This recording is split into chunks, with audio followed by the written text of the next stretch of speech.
कई बार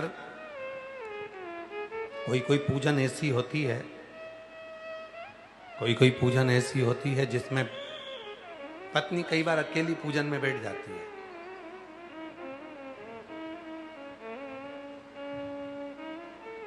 हरतालिका तीज, करवा चौथ, छोटी तीज, बड़ी तीज, संतान साते, छठ।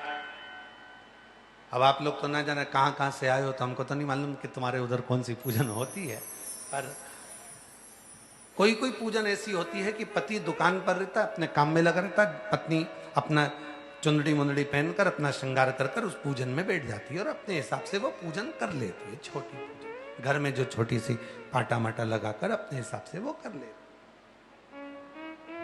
अब ऐसे तो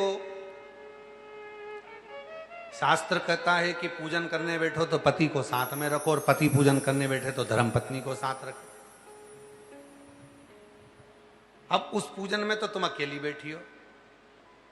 जो छोटी पूजन तुम्हारे घर में उद्यापन की पूजन कोई करती हो, कोई करवा चौथ का पूजन कर रही हो, कोई पंचमी का कर रही हो, कोई छठ का कर रही हो, कोई तीज का कर रही हो, कोई दूज का कर रही हो, कोई भी पूजन तुम करती हो घर के अंदर, कोई कोई दीवार पे बनाकर करती हो, कोई पाटे पे बनाकर करती हो, तो जो पूजन तुम कर रही हो तुम तो अकेली कर रही हो, अकेली।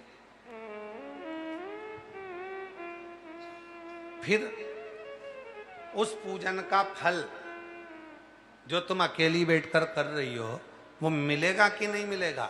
तो शिव महापुराण में स्वयं भगवान श्री महेश से माता उमा जी ने पूछा था, जब नारी अकेली पूजन करने बैठेगी, मान लो कोई पूजन ऐसी है जो अकेली कर रही है, हरतालिका तीज कर रही है, करवा चौथ कर रही है, तीज कर रही है, छठ कर रही है, पंचमी कर रही है, दूज कर रही है, उस पूजन का फल स्त्री को प्राप्त होगा कि नहीं होगा? तब शिव जी ने कहा, भगवान महेश बोले, सुनो पार्वती, जब कोई स्त्री अपने घर के आंगन में, अपने घर के क्यारे में, अपने घर के अंदर बैठकर जब कोई भी पूजन भले अकेली भी करती है, या मंदिर के अंदर बैठकर कोई भी पूजन अकेली करती है, या यज्ञ मंडप में बैठकर भी कोई पूजन अकेली भी करती है, तो वो पूजन अकेली नहीं मानी जाती, वो दोनों की जोड़े से ही मानी जाती, दोनों की जोड़े से मानी जाती। क्यों?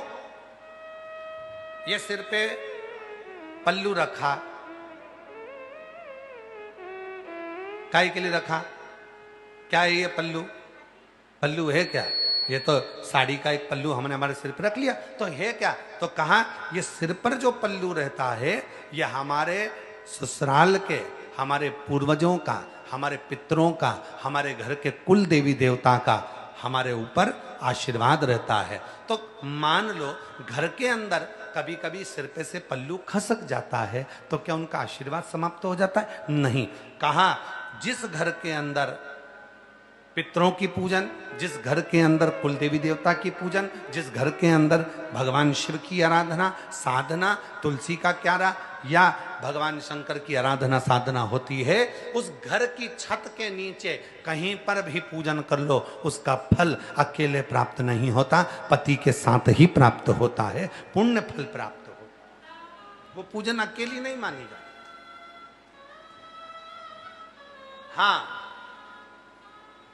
खुले आसमान में अगर कोई पूजन कर रहे हो तो उसका फल, इसलिए कहा कि खुले आसमान में भी पूजन करना तो सिर पे पल्लू डालकर करना। सिर पे पल्लू डालकर क्यों?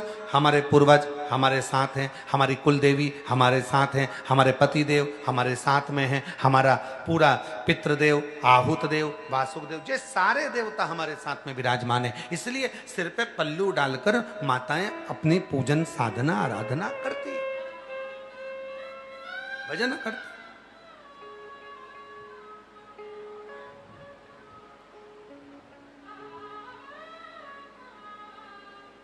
ये साधना का सुख, ये साधना।